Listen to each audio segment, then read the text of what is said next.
Good day to everyone from CashPromo.com. Something gets you more excited. Today's video will be reviewing one of the most anticipated Xbox One game releases in the last 30 days. Wait, this is the one, right? Yeah, but something March time, close to it. Ah, whatever. So Fable Fortune is a free-to-play trading card game, very much in the vein of Hearthstone. I'm sure everyone's already heard of that one. I myself played quite a bit of Hearthstone back in the day. I mean, back before it was available on cell phones. And boy, was that an exciting time when it came available on cell phones. So I played a good amount. And regardless of what almost anyone tells you, any trading card game will almost always inevitably be compared to Hearthstone because it just did the job very well. It brought it to the digital medium better than any other rendition ever did. I mean, I'm not discounting any things done by Magic the Gathering. That game's been around for longer, but Hearthstone has been the juggernaut. So, Fable Fortunes, game that's been in development for I don't know how long.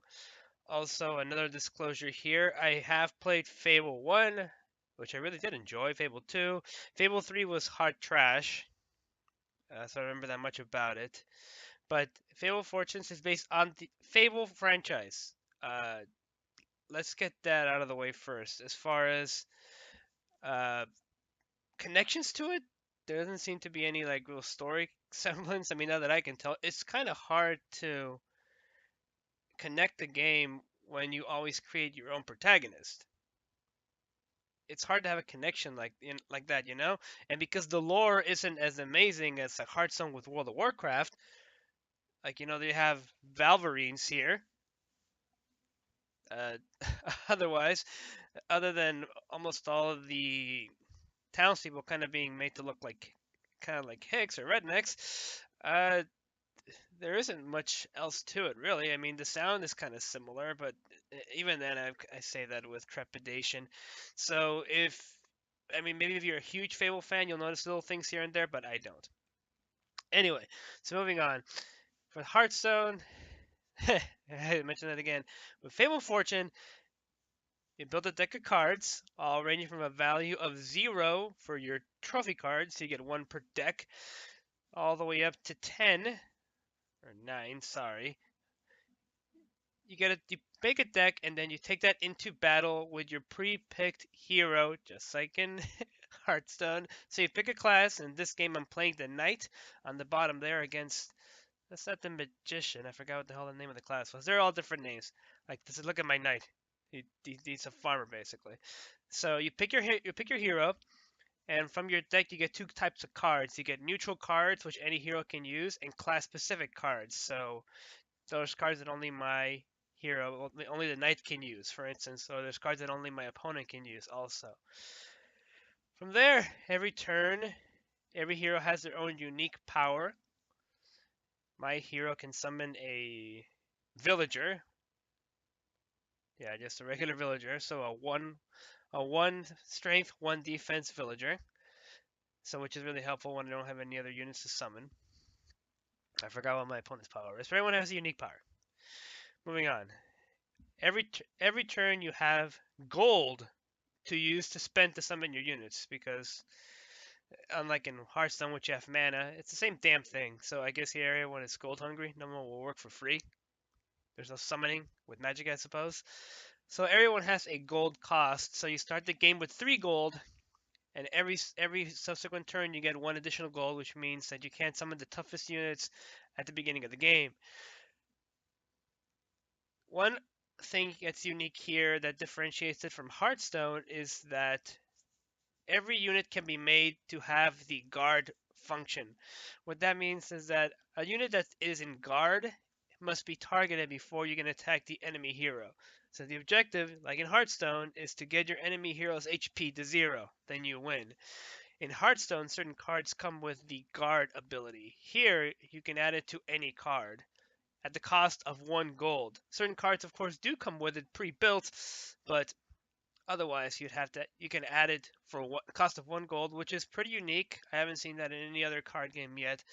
So, in theory, you can have a unit in guard at any turn, even if the unit itself did not come with it pre-built.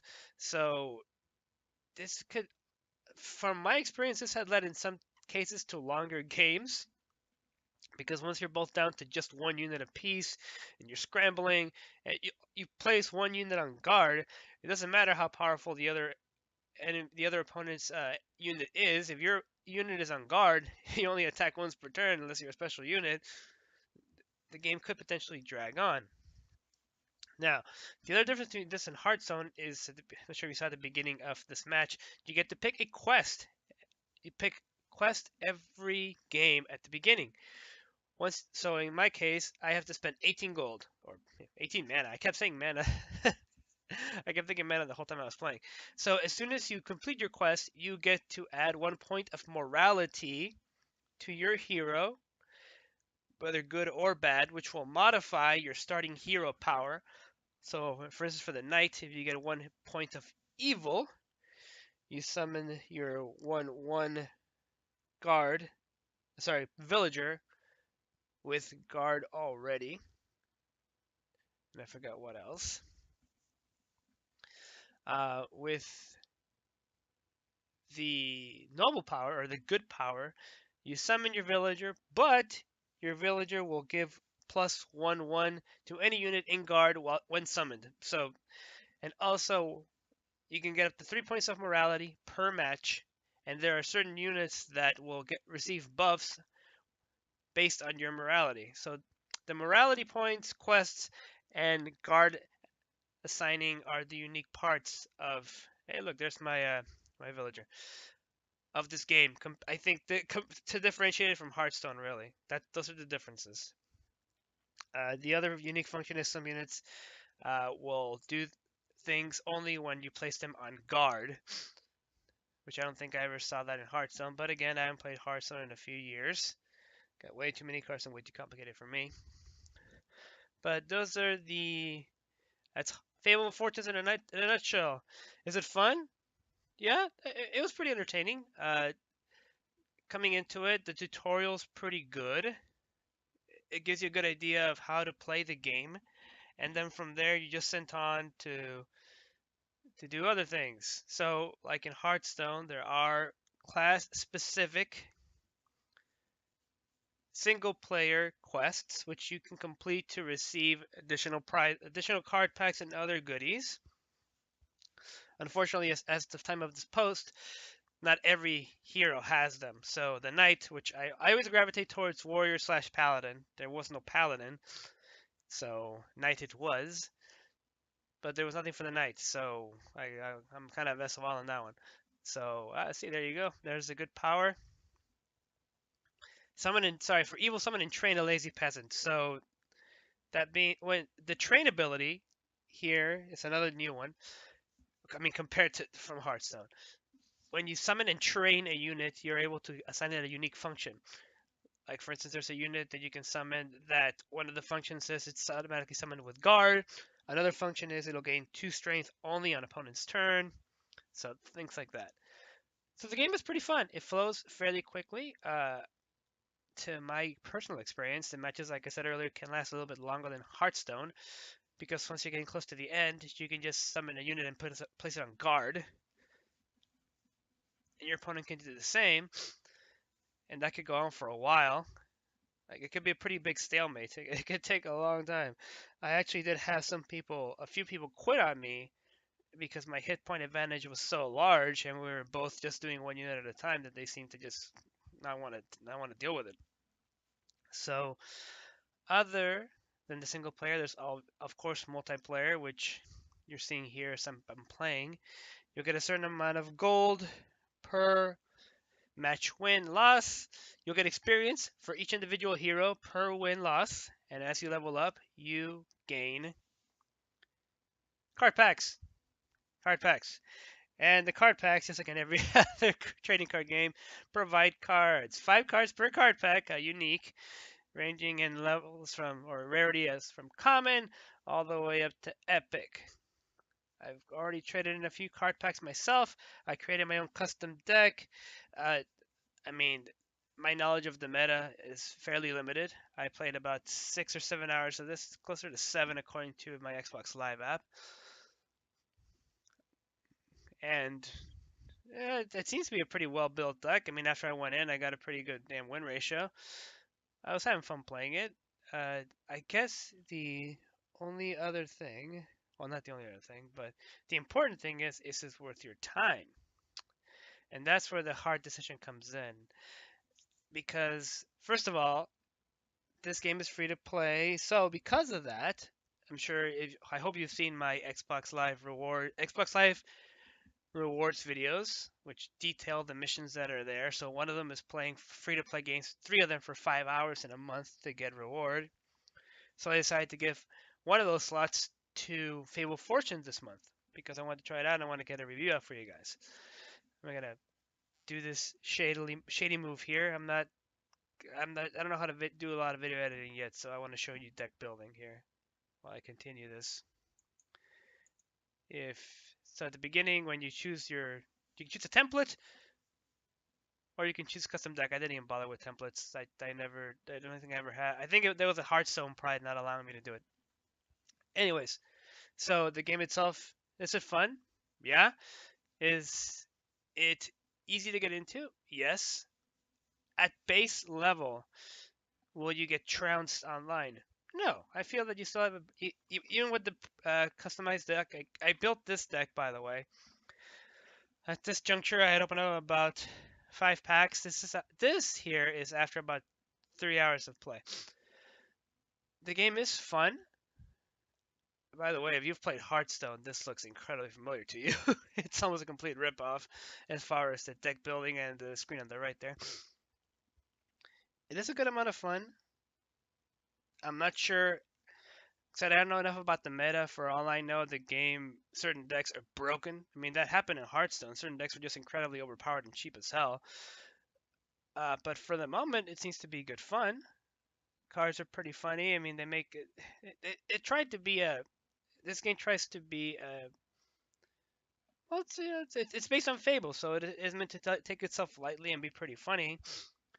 Graphics are, the card art is pretty good, as you can see, and the graphics in the game proper is fairly pedestrian. I mean, this can be done on a cell phone. This doesn't, take advantage of the Xbox One X or anything. But not overall, I'd say it's definitely worth a shot if you like trading card games. If you don't like trading card games and you're waiting for your next Fable fix, this isn't it. This isn't it. You're not gonna get the same feeling you got because, for starters, it's a totally different genre. Second of all, you're not creating. I mean, you're picking a pre-made class. The only thing unique is what cards you have, but it's still not the same as creating your own character, taking them through the world, farting on people, getting married, leaving your wife, etc., etc., etc. If you're new to trading card games, I would say that this is actually a pretty good entry to them. I'd say because of the fact that you can place your unit on guard. I know I've mentioned that quite a few times, but I think it's very important. It allows you to have a bit more.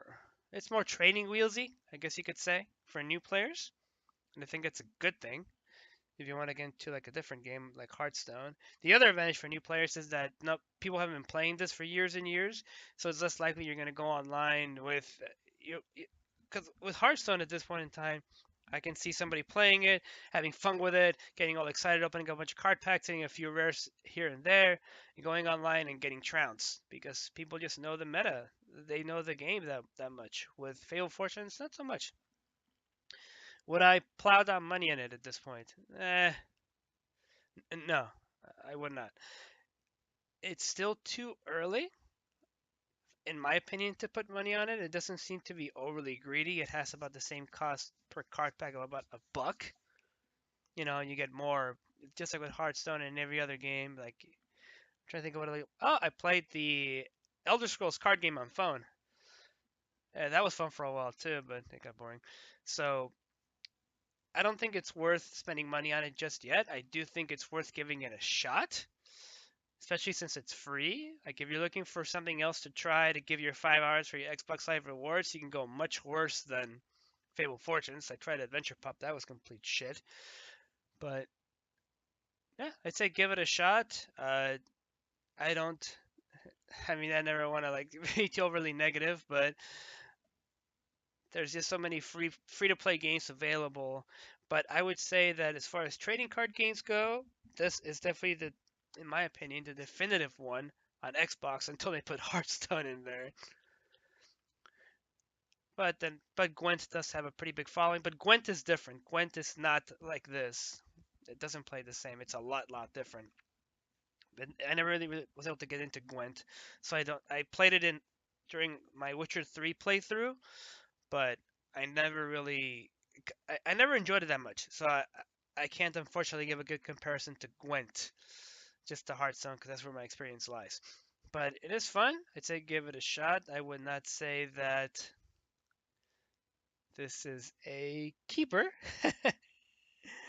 I would say if this game was an actual retail release in the current, because probably gonna change it, review scale of Cash Boner, which is full price, sale or clearance, I would probably put this on sale. As in, I would recommend picking up this game if it's on sale, which is a medium, it's average. I would not pay full price for this. I would not go out of my way to spend money on it, but it's free, so log in to your Xbox Live, download it, and give it a shot. Let me know what you guys think. Let me know if you have any other questions. If you enjoy the content, please like, share, and subscribe. I am Sir Demos on Xbox Live Gold. If you want to add me, I might play this again next month, or I might just go back to Paladins, because this month my 3 free games were Warframe, Smite, and Fable Fortune. So we shall see. But thank you again for tuning in. Any questions, post below in the comments. Thank you again, everyone. Get boning.